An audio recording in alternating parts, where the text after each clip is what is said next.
آج یہ بچے صبح سویرے ہی جاگ گئے تھے اور اب سب اس پہاڑ کی طرف جا رہے ہیں جہاں سے یہ پھول توڑ کر لائیں گے۔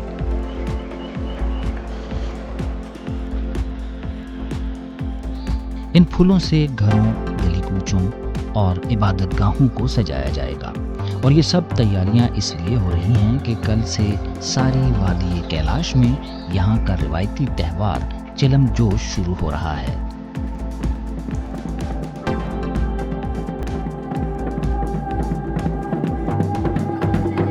منفرد تہواروں کے خوبصورت رنگوں سے سجی سرزمین، عجیب و غریب رسومات کا حیرت کدا اور اپنی حیرت انگیز ثقافت کے حوالے سے دنیا بھر میں اپنی ایک الگ شناخت رکھنے والی وادی کیلاش، کوہ ہندوکش کے پہاڑوں میں چھپی انسانی تاریخ کا ایک ایسا انمول خزانہ ہے جس کی تلاش آج ہمیں اس وادی میں کھینچ لائی ہے۔ میں ہوں وادی کیلاش سے آپ کا میزبان عمران کبیر۔ میرا تعلق اسی وادی سے ہے۔ میں پی ٹی وی کے پروگرام مٹی، رنگ اور خوشبو میں آج آپ کو کیلاش کے رنگ دکھاؤں گا۔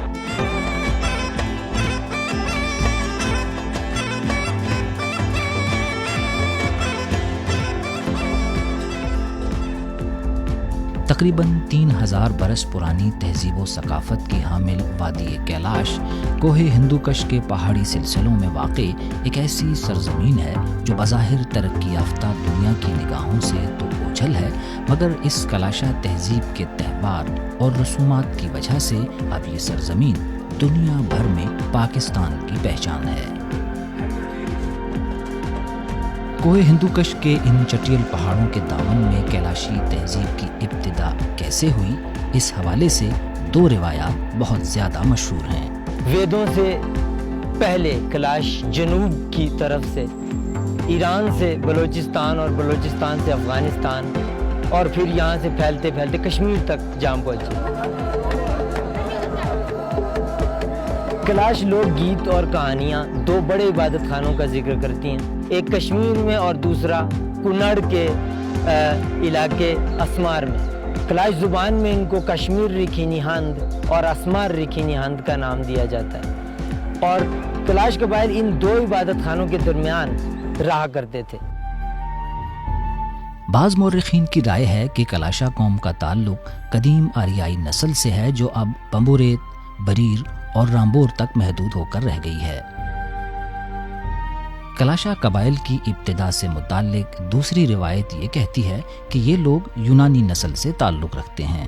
جب الیگزینڈر وہاں پہ آیا تو کیلاش لوگوں نے اسے ایکسیپٹ کیے ہیں۔ ایکسیپٹ کرنے کے بعد وہاں سے کچھ سال بعد جو ہے نا افغانستان کو چھوڑ کر چترال آ گئے ہیں۔ چترال میں ہندو لوگ رہتے تھے، وہاں ان سے جو ہے نا جگہ لینے کے بعد کیلاش لوگوں نے حکومت کی ہے 1320 اے ڈی تک۔ 1320 اے ڈی میں کیلاش کی حکومت ختم ہو گئی اور کیلاش کو شکست دی گئی۔ کیلاش کے رہنے والے خود کو سکندر اعظم کے ایک فوجی کمانڈر کلاشا سے بھی منسوب کرتے ہیں۔ وادی کیلاش میں کلاشا تہذیب کے آغاز کے حوالے سے ہر رائے اپنی اہمیت رکھتی ہے، کیونکہ اگر ہم کیلاشی خواتین کے سروں پر موجود ٹوپیوں میں عین پیشانی کے اوپر موجود پر رکھنے کا انداز دیکھیں تو یہ بالکل وہی انداز ہے جو سکندر اعظم کے لشکر کا ہوا کرتا تھا۔ تہواروں اور رسموں کے خوبصورت رنگوں سے سجی وادی کیلاش کے اہم تہواروں میں ایک چلم جوش بھی ہے۔ یہ تہوار موسم بہار کی آمد کا اعلان ہے۔ اس تہوار میں جتنی بھی رسومات ادا کی جاتی ہیں ان سے نعمتوں کے شکر کا اظہار ہوتا ہے۔ دراصل جو ہے نا چلم جوش جو ہے نا یہ جو ہے نا لوکل لینگویج ہے، کیلاش میں اسے یوشی کہا جاتا ہے۔ اس کا مقصد یہ ہے یہاں سے دیر جا کے کچھ 10 سے 15 کلو گندم یا وہ لے کے آتے تھے اور یہاں کے اپنے سروائیولز کے لیے استعمال کرتے تھے۔ جو ہے نا یہ جو پکتا تھا، اس بات پہ ہم اللہ کا شکریہ بھی ادا کرتے تھے، جو ہے اسے کھانا پکا کے لوگوں کو تقسیم بھی کرتے تھے اور اس کی خوشی میں ہم جو ہے نا فیسٹیول بھی مناتے تھے۔ پہاڑ سے لائے ہوئے پیلے رنگ کے ان پھولوں کو مقامی زبان میں سچونیشک کہا جاتا ہے۔ ان پھولوں سے کیلاش کے گھروں، گلی کوچوں اور عبادت گاہوں کو سجانے کا کام بڑی عقیدت اور محبت سے کیا جاتا ہے۔ اور یہی عقیدت و محبت ڈھول کی اس آواز میں بھی محسوس کی جا سکتی ہے جو بڑی دور سے آ رہی ہے اور پوری وادی میں سنی جا سکتی ہے۔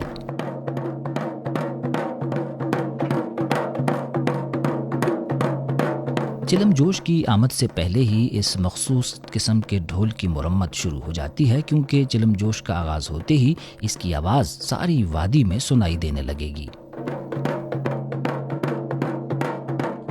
دسمبر کے مہینے میں کیلاش کے لوگ چلم جوش کے علاوہ ایک اور تہوار بھی مناتے ہیں جسے چوموس کہتے ہیں۔ چوموس فیسٹیول ایک ویری ریلیجیس فیسٹیول اس کو کہتے ہیں۔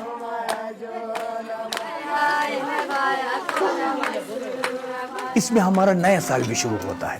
نئے سال کی خوشی میں ہم اس فیسٹیول کو مناتے ہیں۔ سب لوگ مل کے ہمارے ہائی آلٹرز پہ جاتے ہیں، وہاں پہ جا کے جو ہے نا پورے کیلاش کے لیے پھر پورا ملک کے لیے دعائیں بھی مانگتے ہیں۔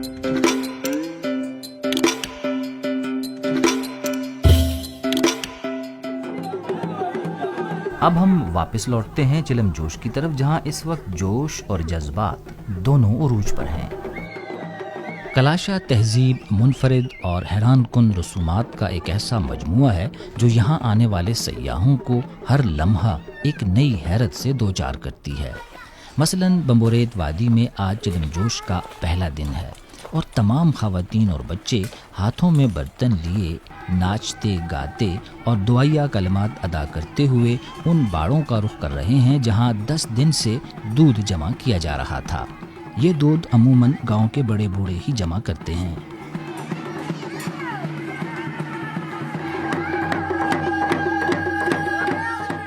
یہ خواتین اور بچے ہر باڑے کے قریب رکتے ہیں، رقص کرتے ہیں اور پھر تبرک کے طور پر دودھ لینے کے بعد اگلے باڑے کی طرف روانہ ہو جاتے ہیں۔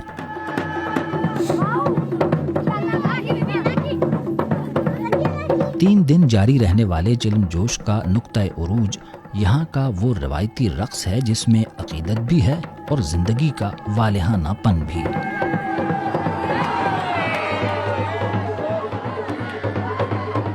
کیلاش کے روایتی رقص میں مرد و خواتین بظاہر ایک ہی جگہ پر رقص کرتے نظر آتے ہیں، مگر مرد و خواتین الگ الگ دائروں میں رہ کر ہی رقص کر رہے ہوتے ہیں۔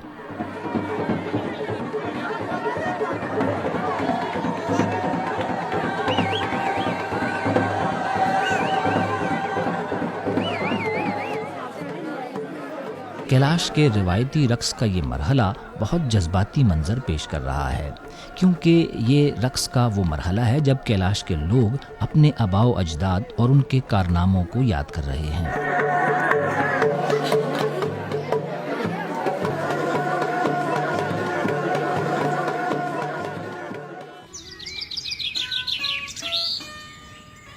وادی کیلاش میں طلوع ہونے والی ہر صبح یہاں کے لوگوں کے لیے اپنی تہذیب سے محبت اور مٹی سے پیار کے پیغام کے ساتھ طلوع ہوتی ہے۔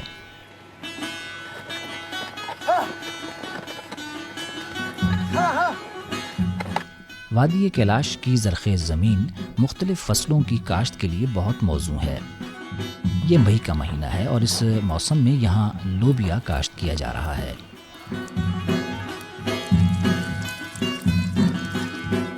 وادی کیلاش کی تاریخ بتاتی ہے کہ ہر دور میں یہاں وادی کے مکین اپنی ضروریات کے مطابق مختلف فصلیں کاشت کرتے رہے ہیں۔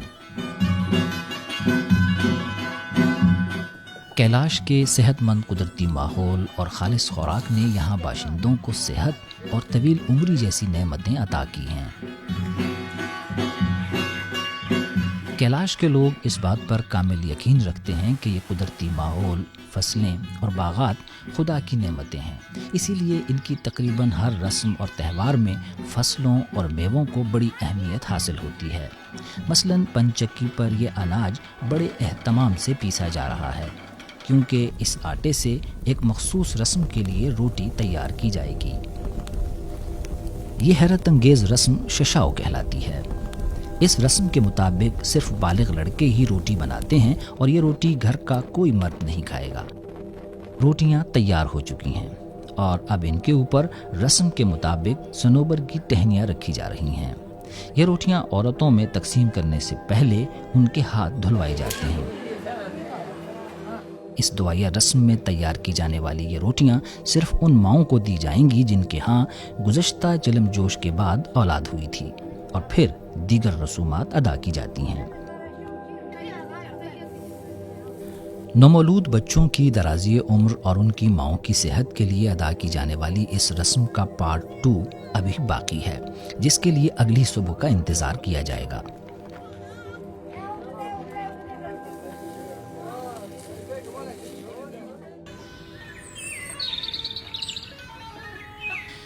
گزشتہ رات نومولود بچوں اور ان کی ماؤں کی صحت اور درازی عمر کے لیے روٹی پکائی گئی تھی، مگر آج صبح سویرے ہی یہ سب اپنے عبادت خانے یعنی جستہ خان کی چھت پر موجود ہیں، اور ہر بچے کا باپ یہاں خشک شہتوت اور اخروٹ سے بھری ایک ٹوکری لے کر آیا ہے۔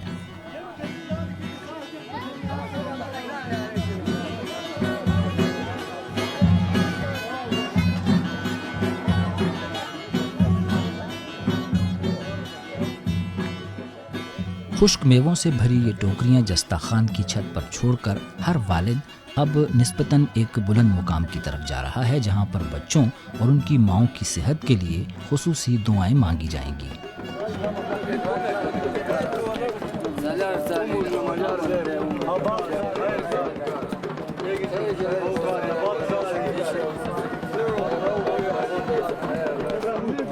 اہل کیلاش اس بات پر یقین رکھتے ہیں کہ اس رسم کے بعد بچہ باقاعدہ طور پر کلاشا تہذیب کا حصہ بن جائے گا، اور یوں ایک عظیم ثقافتی ورثہ نئی نسل کو منتقل ہو رہا ہے۔ 3 جگہ پر دودھ چھڑکا گیا، ایک مذبے کے اوپر ہائی آلٹر جہاں قربانیاں ہوتی ہیں، اور ایک بچوں کے اوپر اور ایک ٹیمپل کے اندر۔ تو بچوں کو ہم پش کہتے ہیں، یعنی کہ سارے پھولوں کو بھی پش کہتے ہیں اور بچوں کو بھی پش کہتے ہیں، تو اور نسل کو بھی پش کہتے ہیں۔ تو یہ ساری گاؤں میں، سارے 5 گاؤں میں، 5 کے 5 گاؤں میں ایسا ہی کیا گیا آج۔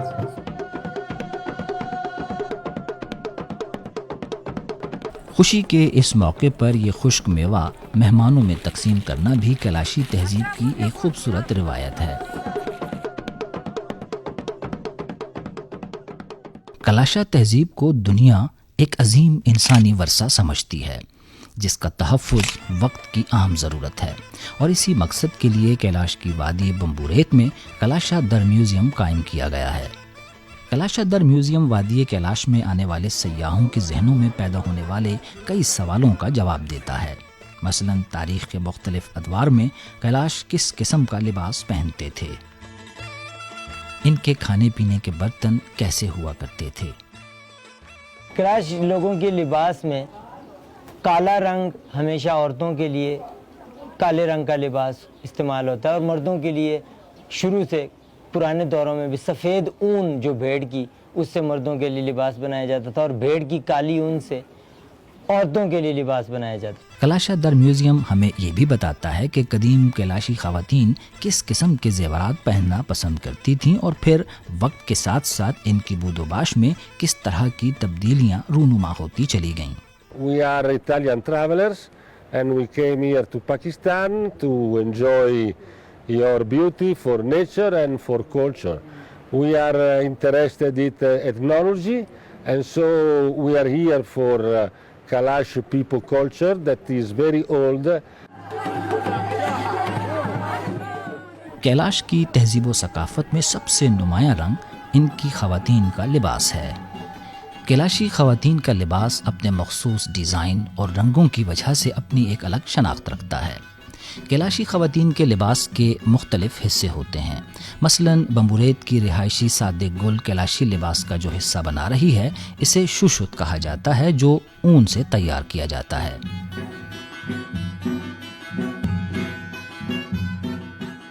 وقت کے کئی نشیب و فراز دیکھنے والی وادی کیلاش میں آج بھی جا بجا ایسے گھر نظر آتے ہیں جو کیلاش کی قدیم ثقافت سے اپنا رشتہ بدستور استوار رکھے ہوئے ہیں۔ اگر ایک طرف ان گھروں کا قدیم طرز تعمیر کیلاش کی ہزاروں سال پرانی ثقافت کی عکاسی کرتا نظر آتا ہے، تو دوسری جانب کیلاش کے انہی قدیم گھروں کی بنیادوں پر نئے عہد کی کونپلیں بھی پھوٹتی نظر آ رہی ہیں۔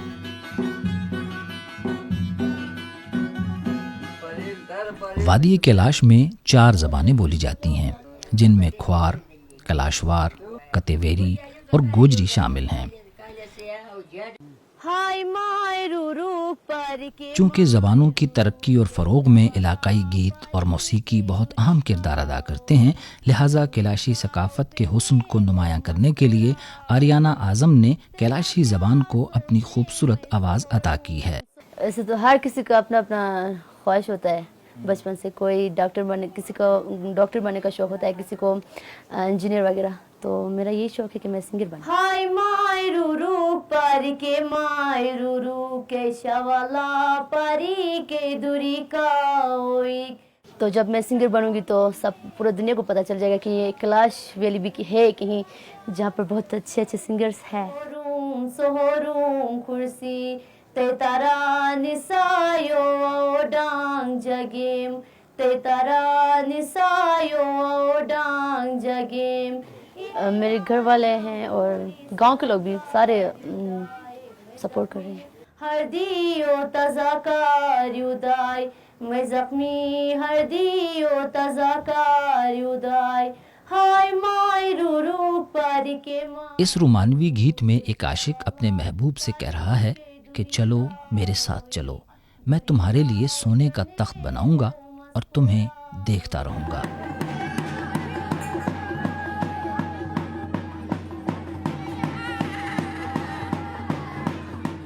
موسیقی سے محبت اور زندگی سے والہانہ لگاؤ رکھنے والی کیلاش قوم کے مزاج کی یہ خوبیاں ہمیں ان کی روزمرہ زندگی کے ہر پہلو میں نظر آتی ہیں۔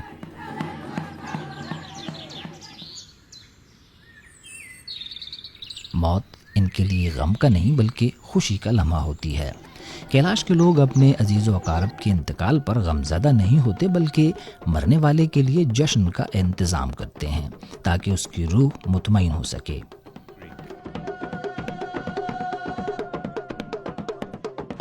یہ اپنے مردوں کو دفن بھی نہیں کرتے تھے بلکہ ایک تابوت میں بند کر کے کھلے مقام پر رکھ دیا کرتے تھے اور اس کے زیر استعمال رہنے والی اشیاء کو بھی ان کے قریب ہی چھوڑ دیا جاتا تھا۔ زمانہ قدیم سے کیلاش لوگ مختلف طریقوں سے لوگوں کو قبریں تعمیر کرتے رہے ہیں، پتھروں کی قبریں، لکڑیوں کے تابوت اور بڑے بڑے کمرے جن کے اندر تابوت ایک دوسرے کے اوپر رکھے جاتے تھے۔ آج کل تو آسان ہو گیا، لوگ لکڑی ہر سائز میں آسانی سے دستیاب ہوتی ہے، لوگ جلدی سے آدھے گھنٹے کے اندر تابوت بنا دیتے ہیں اور سب پھر ایک کی طرح سے دفناتے ہیں۔ وقت چاہے کتنی ہی تیز رفتاری سے آگے بڑھ رہا ہو، کیلاش میں قدیم روایات کے حوالے سے یہ ٹھہرا ہوا محسوس ہوتا ہے، جس کی مثال یہ عمارت ہے جسے مقامی زبان میں بشالی کہتے ہیں۔ یہ وہ جگہ ہے جہاں پر کیلاش کی خواتین کو ان کے مخصوص ایام یا پھر زچگی کے دوران لا کر چھوڑ دیا جاتا ہے۔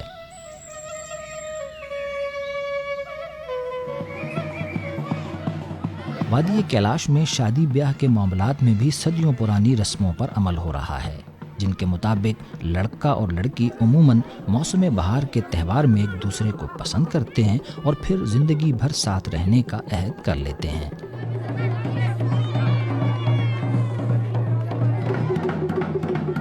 بیک وقت ایک مذہب اور ثقافت کا حسین سنگم کیلاشا تہذیب اگرچہ اپنی بقا کی جد و جہد میں مصروف ہے، تاہم اس حقیقت سے انکار نہیں کیا جا سکتا کہ آج بھی وادی کیلاش اس کیلاشا تہذیب کے خوبصورت رنگوں سے مزین نظر آتی ہے، اور کیلاش کے لوگ زندگی کے ہر نشیب و فراز سے قطع نظر خوشی اور سرمستی کا کوئی نہ کوئی سادہ سا رستہ نکال ہی لیتے ہیں، جیسے جیریکین اور بانسری کے آہنگ پر زندگی کا یہ رقص جو نہ جانے کب سے کیلاش میں جاری ہے اور نہ جانے کب تک جاری رہے گا۔